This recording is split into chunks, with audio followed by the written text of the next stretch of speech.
ബോസിൻ്റെ സിസ്റ്റം കൺട്രോളിനെ കുറിച്ചാണ് ഇന്നത്തെ വീഡിയോ. അപ്പോൾ ഇതാണ് ബോസ് 502C സിസ്റ്റം കൺട്രോളർ. ഇതിൻ്റെ ഫ്രണ്ട് പാനൽ ചെയ്തിരിക്കുന്നത് അലുമിനിയത്തിലാണ്.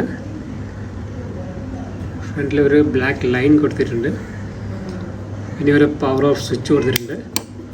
പിന്നെ ഒരു ഇൻഡിക്കേറ്റർ, ഓൺ ഓഫിൻ്റെ ഇൻഡിക്കേറ്ററും കൊടുത്തിട്ടുണ്ട്. ഇത്രയാണ് ഫ്രണ്ട് പാനൽ വരുന്നത്.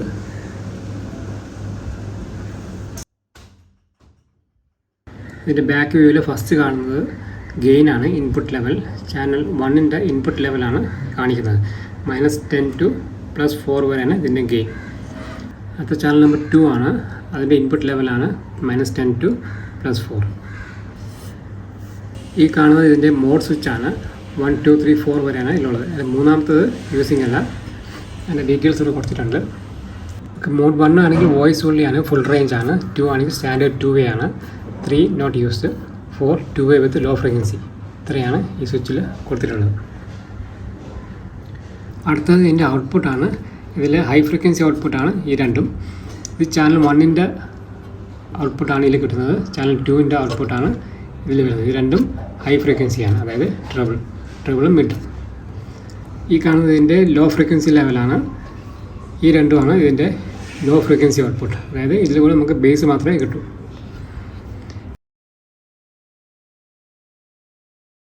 ഇതിലൊരു ഔട്ട്പുട്ട് മോഡ് കൊടുത്തിട്ടുണ്ട്, സമ്മും നോർമലും. സമ്മാണെങ്കിൽ രണ്ടും കൂടി മിക്സ് ചെയ്ത്, അതായത് ലോയും ഹൈയും കൂടി മിക്സ് ചെയ്ത് തന്നെ ഔട്ട്പുട്ട് കിട്ടും.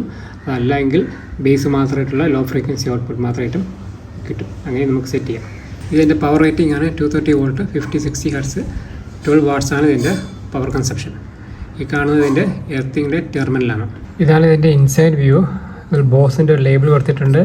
അതുകൂടാതെ ഇതിൽ സീരിയൽ നമ്പറും കൊടുത്തിട്ടുണ്ട്.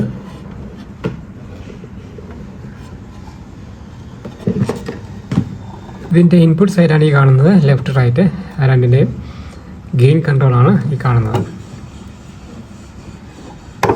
പിന്നെ 5 IC ആണ് ഉപയോഗിച്ചിരിക്കുന്നത്. ഇതിൽ വരുന്ന IC എന്ന് പറയുന്നത് JRC M5001 ആണ് ഇതിൽ ഉപയോഗിച്ചിരിക്കുന്നത്.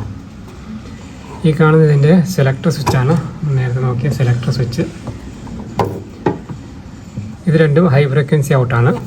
അതിന് ഉപയോഗിച്ചിരിക്കുന്ന IC എന്ന് പറയുന്നത് LM4559 ആണ് ഉപയോഗിച്ചിട്ടുള്ളത്. ഇത് സബിൻ്റെ ഗെയിൻ കൺട്രോളാണ്, ലോ ഫ്രീക്വൻസി. ഇത് രണ്ടും ലോ ഫ്രീക്വൻസിയാണ്, അതിൻ്റെ റിലേയാണ് ഈ കാണുന്നത്.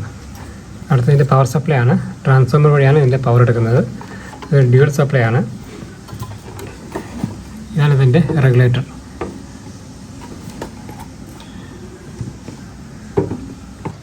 ഇതിൽ ഞാനിപ്പോൾ ഒരു ചാനൽ മാത്രമേ കൊടുത്തിട്ടുള്ളൂ, ലെഫ്റ്റ് ചാനലിൻ്റെ ലോവും ലെഫ്റ്റ് ചാനലിൻ്റെ ഹൈയും.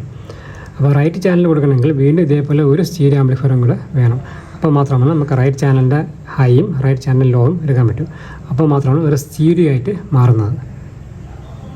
അപ്പോൾ നമുക്ക് ആദ്യം ഇതിൻ്റെ ഒരു ചാനൽ ആദ്യം കണക്ട് ചെയ്ത് നോക്കാം. അതിനായിട്ട് ഞാൻ XLR കേബിൾ എടുത്തിട്ടുണ്ട്, ഫീമെയിലാണ്. ഇതൊരു STK ആംപ്ലിഫയറിൽ കൊടുത്തിട്ട് ഇതിൻ്റെ ഒരു ചാനൽ കൊടുത്ത് നോക്കാം. അതായത് STKയുടെ ഒരു ലെഫ്റ്റ് ചാനലിൽ നമുക്കിതിൻ്റെ ലോ ഫ്രീക്വൻസി, റൈറ്റ് ചാനലിൽ ഇതിൻ്റെ ഹൈ ഫ്രീക്വൻസി കൊടുത്ത് ചെക്ക് ചെയ്ത് നോക്കാം.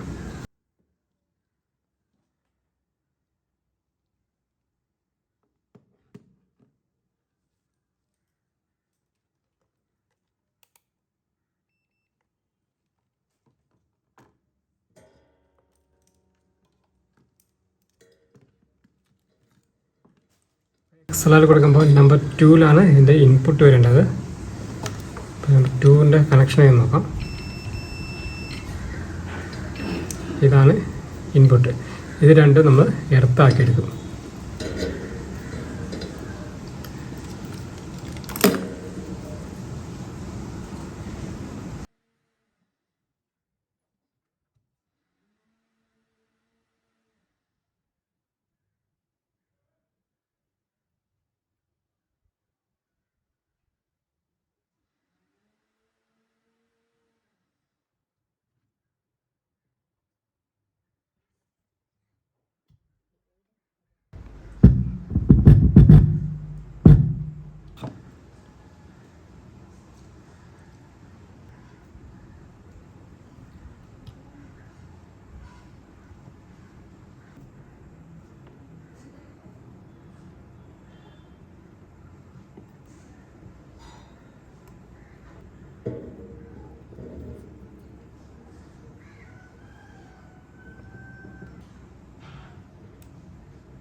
ചെക്ക് ചെയ്യാൻ വേണ്ടി എസ് സി കെയുടെ 2 ചാനലിൽ ഒരു ചാനൽ ലെഫ്റ്റിൻ്റെ ഹൈയും അടുത്ത ചാനലിൽ ലെഫ്റ്റിൻ്റെ ലോയും കൊടുത്തിട്ടുണ്ട്.